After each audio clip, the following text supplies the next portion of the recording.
Devenu footballeur professionnel après 26 ans. Est-ce que c'est possible? Il y a beaucoup qui se découragent pensant que bon, en tout cas, j'ai déjà 27 ans, j'ai 28 ans, est-ce que je pourrais encore signer contrat pro? Vous saurez la réponse au travers de cette vidéo. Donc, suivez la vidéo du début jusqu'à la fin. C'est pas la suivre seulement un peu et vous faites déjà des idées. C'est pas ça parce qu'il y a de grosses surprises en fin de vidéo. Vous voyez, pour devenir footballeur professionnel, d'abord, qu'est-ce qu'il faut faire? Il faut travailler régulièrement. Il faut faire les séances de manière régulière. La première question que tu dois te poser à ton niveau, est-ce que tu es en train de faire les choses de la bonne manière? Est-ce que tu es en train de t'entraîner régulièrement? C'est pas s'entraîner une fois aujourd'hui et bon, et après, ça fait dans 3 jours, bien dans 4 jours, bien travailler en dents de scie. Est-ce que tu travailles tous les jours? Est-ce que chaque week-end tu arrives à jouer au moins un match? Est-ce que tu es dans un club qui, bon, respecte un tant soit peu ces programmes-là? Maintenant, si tu es dans un club professionnel, on sait que dans les clubs professionnels, c'est 3 séances par semaine. Maintenant, après ces 3 séances-là, est-ce que toi tu as des séances individuelles? Est-ce que vos séances se débouchent le week-end sur des matchs? Voilà des tas de questions. Est-ce que tu as une bonne hygiène de vie? Voilà ce qu'il faut faire. Des tas de questions qu'il faut y répondre bien sûr avant de passer au niveau professionnel. Parce que ne deviens pas professionnel qui veut, mais qui peut. Vous voyez, ne deviens pas professionnel qui veut, mais qui peut. Est-ce que vous avez le gabarit nécessaire? Est-ce que vous avez, bien sûr, fait ce qu'il faut faire pour être à ce niveau-là? Si vous n'avez pas fait tout ça là, donc j'ai une mauvaise nouvelle pour vous. Vous n'allez pas devenir pro. Votre âge va s'augmenter. Tu as 16 ans aujourd'hui, tu penses que tu as tout le temps devant toi. Tu as 17 ans, tu as 18 ans, tu as 19 ans. Tu penses que bon, tu as encore beaucoup de temps devant toi alors que tu n'as pas assez de temps. Jusqu'à ce que l'âge te rattrape, tu as 26 ans, 27 ans et tu commences par te poser la question de savoir est-ce que je pourrais encore jouer au haut niveau? Oui, tu pourras bien sûr jouer au haut niveau si et seulement si tu fais les choses que je te demande aujourd'hui de faire.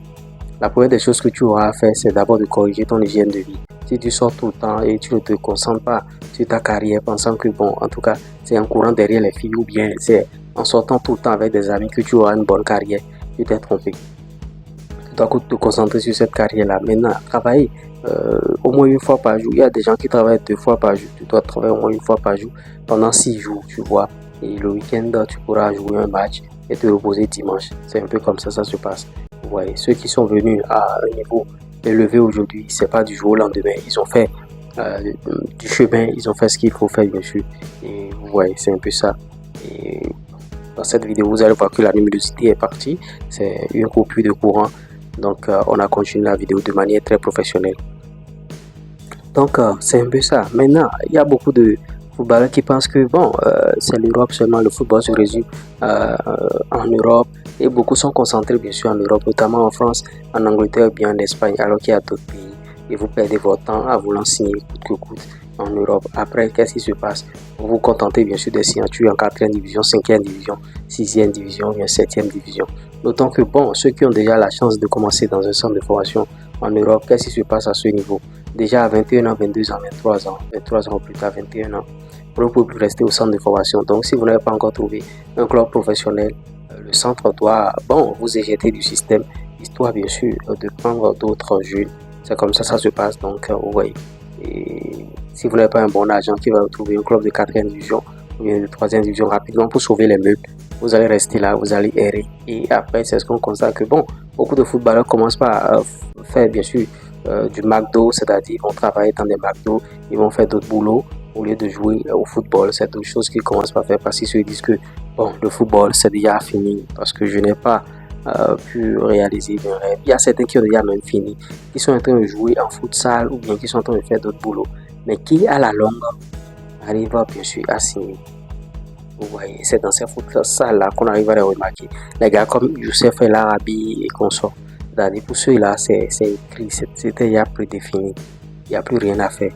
Maintenant, pour ceux qui doivent batailler dur pour pouvoir venir à ce niveau-là, la voie légale, c'est de suivre bien sûr un bon cursus, c'est-à-dire rester dans un centre, être formé et bon, après formation, jouer participer à un championnat et gravir les échelons. Sinon, à 26 ans, après 26 ans, bon, vous pouvez signer, c'est possible de signer. Vous voyez, c'est possible de signer après 26 ans parce que dans la vie d'un footballeur, généralement, c'est bon, à 34 ans, c'est fini, à 30 ans, ça dépend. Donc, à 26 ans, vous pouvez signer et un contrat peut changer bien sûr votre vie. Vous voyez, vous pouvez signer un seul contrat qui va changer bien sûr votre vie et celle bien sûr de votre famille. Beaucoup ont signé dans ces conditions-là. Donc vous n'êtes pas tenu forcément à si j'ai pas signé à l'âge de 18 ans, si j'ai pas signé à l'âge de 19 ans, j'ai des problèmes, tout ça là. Non, c'est pas ça. Donc devenir footballeur professionnel, c'est pas facile. Mais ce que vous oubliez souvent, c'est aussi quoi? Il y a des footballeurs qui viennent, bien sûr, bon, je parle du cas africain, ils viennent en Europe et ils n'ont encore rien prouvé dans leur pays. Ils n'ont encore rien prouvé dans leur pays. Si vous avez déjà prouvé quelque chose dans votre pays, ça devient facile parce que vous aurez un CV et certainement que vous aurez déjà à jouer en sélection nationale. Vous voyez, et ça bombarde bien sûr votre CV.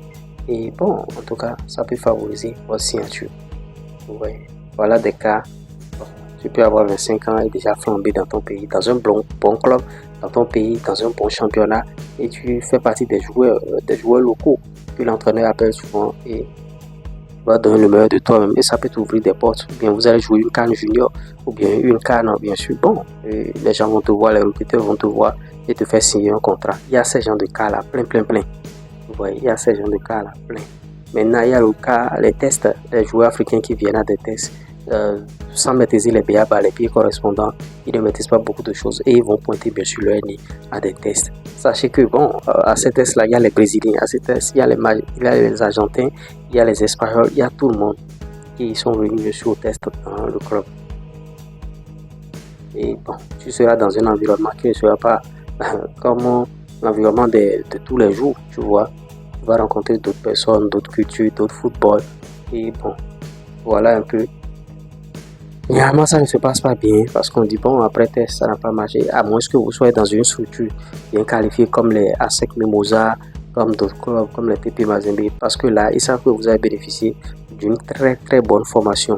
Et eux, ils vont seulement continuer. Mais si vous n'êtes pas dans une bonne structure et vous venez comme ça, c'est un peu difficile. C'est un peu bon, comme les jeunes Africains dans d'autres pays. Quand le blanc entend bien sûr ce pays-là, déjà, ouais, ça donne matière à réflexion. Donc il faut mijoter tout ça là. Football professionnel après 26 ans, c'est possible. C'est possible si vous y croyez aussi. Maintenant, si c'est possible, vous ne croyez même pas en ça, ça ne peut pas se réaliser. Maintenant, il y a des joueurs, des footballeurs qui ont signé des contrats sans savoir même que bon, un jour ils allaient signer comme ça. Et bon, des gens sont venus dans leur pays, ils sont en train de jouer ensemble seulement. Souvent, ces contrats-là viennent au moment où on s'y attend le moins. Au moment où tu t'y attends le moins, les gens te proposent des trucs, des opportunités et tu voyages. Vous voyez, donc voilà les cas de figure. Devenir footballeur professionnel après 26 ans, est-ce que c'est possible? Oui, c'est possible si vous le voulez, bien sûr, et que vous appliquez les méthodes que, bon, je viens de vous lister au travers de cette vidéo et je serai très ravi de vous lire. Il faut que la vidéo fasse des vues, il faut que la vidéo fasse assez de likes. Donc, on se dit à tout à l'heure pour d'autres contenus. Allez, ciao.